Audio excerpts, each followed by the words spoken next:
So why would he take an unknown when he knows he can buy a Nike and it's going to sell? So, I mean, guerrilla marketing, we do everything we could once we got placement of one SKU. But I think you're talking about before we got a placement. Yeah. They're saying, well, we don't see any reason. We don't even see the product. And they were in the Woolworths building down on at the end of Broadway in New York City. And when we went to visit them, as I was walking out, I noticed a telephone. Do you remember payphones? That was something that used to take place back in the old days. But there was a payphone right outside the door of the Woolworths building where all the Foot Locker employees came in and out of every day. And it was called a telephone kiosk, and there was some advertising on the kiosk, and I found out the name of the company that had that kiosk, and I bought that kiosk. Normally a retailer or a manufacturer will put together a plan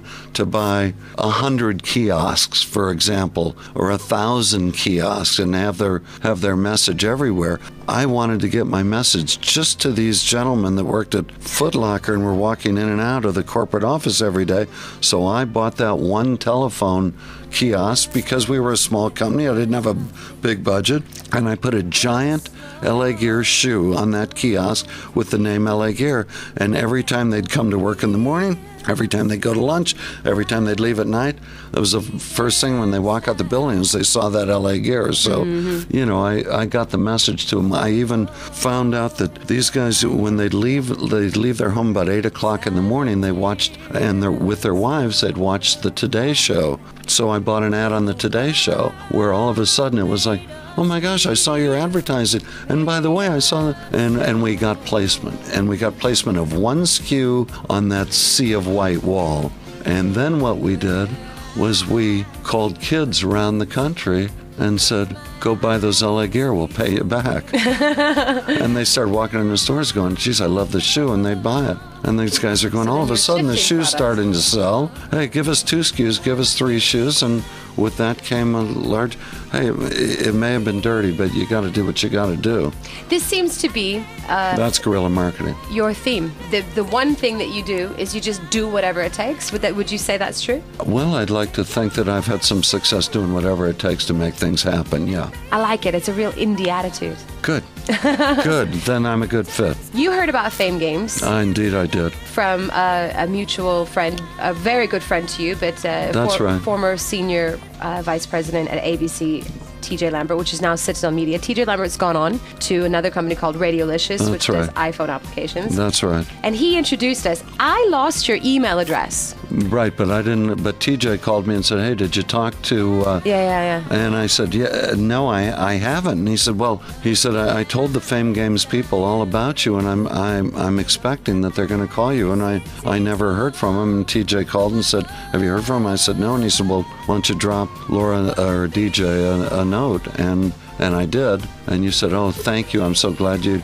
contacted me because you were looking for some assistance in the United States." What was the spark? Because you're somebody. I mean, you've got a big name for yourself for what you do. People know that if Don Wasley I don't know about PR, that. No, if you're doing the PR, this project's going to fly. I mean, people associate that with you. So what was the spark? You said Fame Games.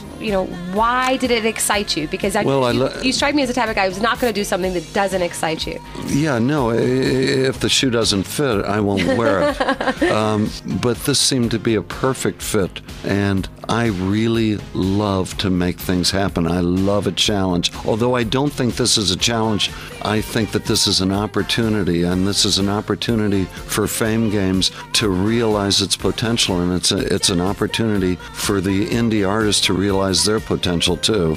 So this is, after my education and my past, I think it leads a path to this, and this is an opportunity for me to contribute the knowledge that I've gained and apply it to Fame Games to help these artists achieve their dreams, and that's why I'm here. It's a good feeling, and I hope that my contributions help many of your artists achieve their dreams. We're sending you home with lots of really, really hot new music. But before you get hooked on that, because I know you will, what are you listening to right now? Oh boy, that's a great question. What I'm listening to right now is a lot of new music. I think we talked this morning about a band called Phoenix. Yes. Phoenix, I guess, is somebody that everybody should check out because this is an indie band that apparently have been signed and are making a lot of noise, but we need to dig deeper into this. Aren't they from France? I believe they are. I believe the name they like are. Phoenix, and then you said they're from France? Yeah. Phoenix is Rising. Let's check it out. Mm-hmm. Who else am I listening to? I'll tell you, I'm very taken with a new band called Band of Horses. I love the Kings of Leon. I had played for Mr. Sadowski yesterday, a band called TV on the Radio that to me is very fresh. So that's what I've been listening to. Music, radio. You've dealt with radio, dealt with music. This is, like you say, a perfect fit for us. What is your feeling about, let's just take radio. What is your feeling about radio? You turn the radio on in your car, do you? And when you hear it, what are you thinking when you're listening? Well, after 25 years in music, I listen to news talk, so who knows? No, I'm kidding. I'm kidding. Music radio is suffering, terrestrial radio particularly. Mm-hmm. And that, again, I think that Fame Games is a breath of fresh air and the needle elixir that radio needs to get it back on its feet. I think that radio has become a bit stagnant, playing the same 20 songs over and over.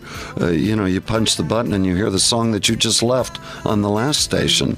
Or you can schedule your day according to the playlist that you heard the day before that. Schedule your day, and I think I told you I was in a store the other day getting my watch repaired before I flew over here, and Viva La Vida came on, the Coldplay hit, and I was kind of tapping my finger waiting for her to bring my watch, and she saw my finger tapping. She says, "Oh, don't you love that song?" I said, "Well, it's a great song." And she said, "I know when it's getting time to close because they play it every day at 4:30. And I thought, oh my, yeah.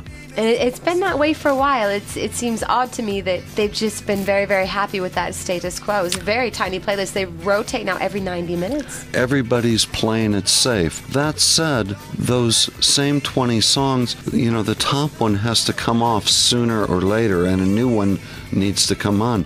That new one is called new music.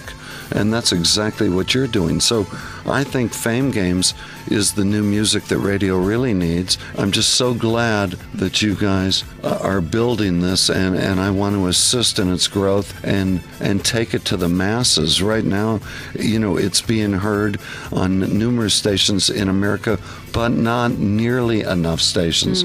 So that's our mission, is to grow the Fame Games imprint and put it on, every possible outlet in not only the U.S. but the world. So save the world from repeater radio. Let's do it. Let's go do it. I think so. Okay. Don, thank you so much you're for too sharing kind. some of your stories. I wish that we had time to listen to all the stories I've heard in the last 4 or 5 days. Well, we'll get to them. We will. Okay. But we'll send you back to America and know that the indies are in good hands. Well, thank you, and I look forward to helping them, and you're doing it right, and off we go. All right. All right, real good. The red carpet.